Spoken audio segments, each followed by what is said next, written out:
Alright guys, so pickups video today, but trying something a bit different, doing it from behind the camera, mainly just because I've been a bit under the weather, so you want to see my pasty face on cam. Anyway, you're ready for the crack, aren't you? So it doesn't really matter if you're on camera. I figured this out.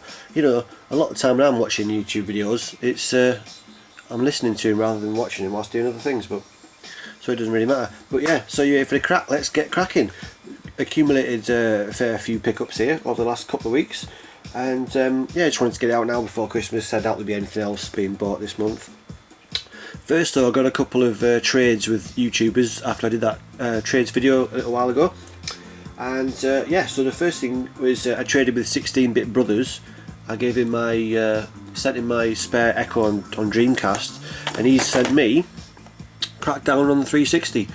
Supposed to be a really fun game, and it says there on it 9 out of 10, and numbers never lie.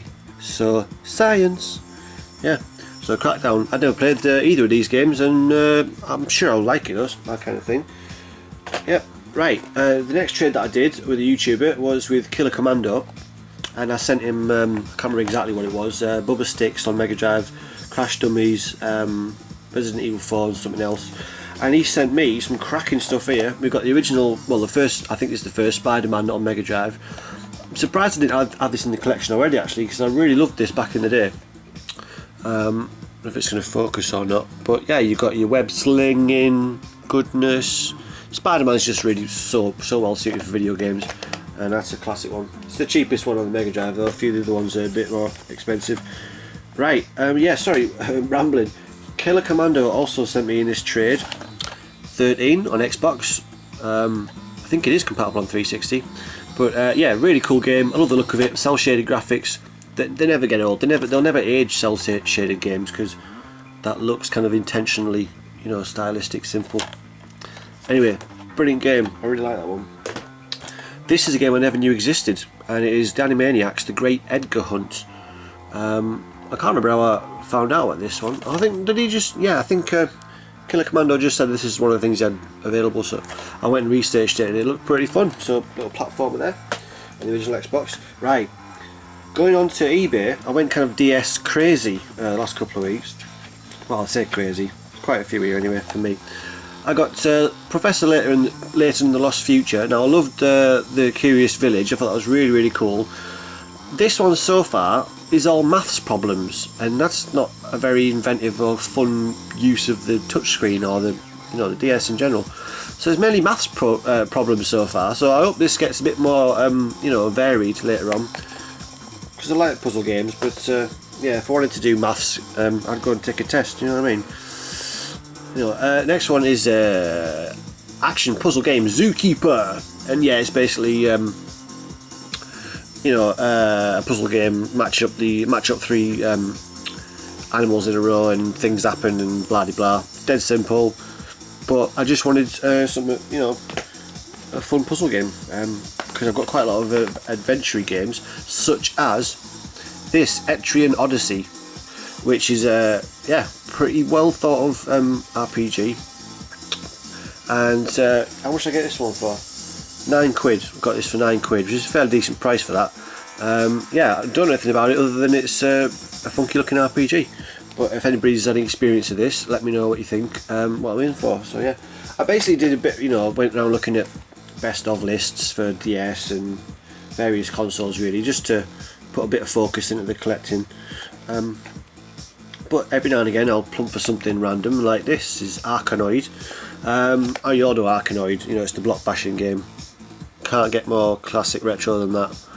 And yeah, I just wanted a simple classic retro feel game on the DS, and it's a good looking fun game. Arkanoid, got that for 50p included, well 150 postage packing, so £2 in total, just under £2. Pretty decent value for that, I reckon.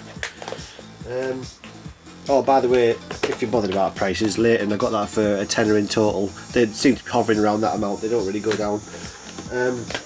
Yeah, okay, next one I got is Ellie Bits. I think this is American, yeah, it's with a thinner case. I quite like those thinner American boxes. Well, I like the DS boxes in general, pretty funky all round. Ellie Bits.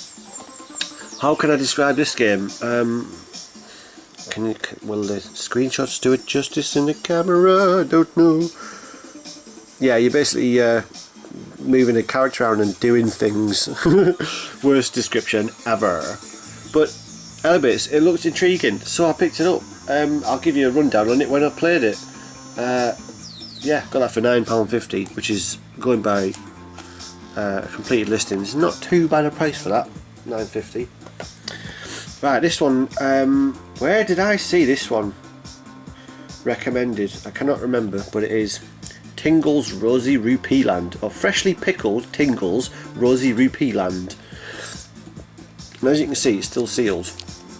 And I'm not really going for keeping things sealed, but the Nintendo ones are especially special because they have that official seal on it. So I don't know, I don't want to break it. Eventually I will want to play it and I will open it, but until then I just think it looks ace sealed. The only other sealed game I've got is Res on the Dreamcast, and that fucking staying sealed. There's absolutely no point to open that when you can play it on emulation. So that one's staying sealed. But this is basically like an RPG style game. It's been described as kind of Zelda on acid. I know that's an overused phrase, but it's just crazy basically. It's very it's very weird. And I like weird. There's not enough weird in video games or in popular culture in general, if you ask me. So is this from? I bet this is from Nintendo Japan. I don't know. You can't get madder than you know, the Japanese do a better class of crazy. So anyway, yeah. Again, I'll let you know what I think about that when I've played it. I got that for £6.50. So that's a fairly good price for that. Oh, do you know what? I missed something out on the trades.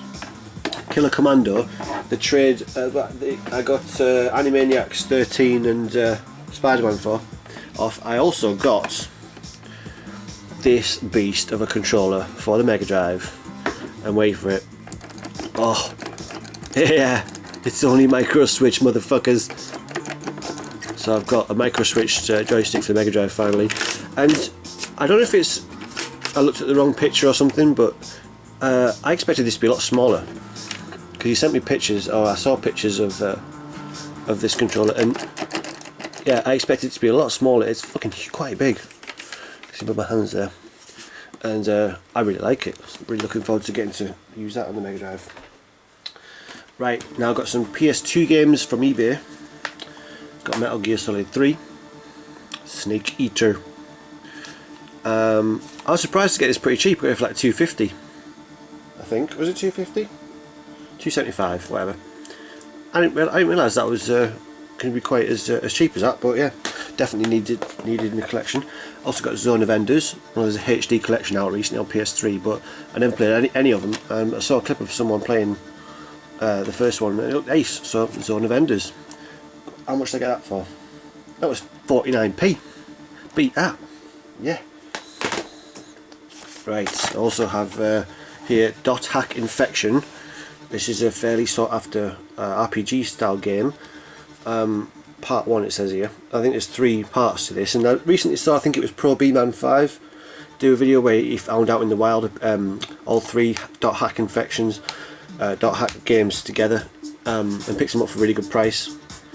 So that was awesome. This doesn't match that at all, but I got this for a quite good price on eBay. It's £5. Now it doesn't have the second disc. Apparently there's supposed to be there's apparently supposed to be a DVD extra disc or something.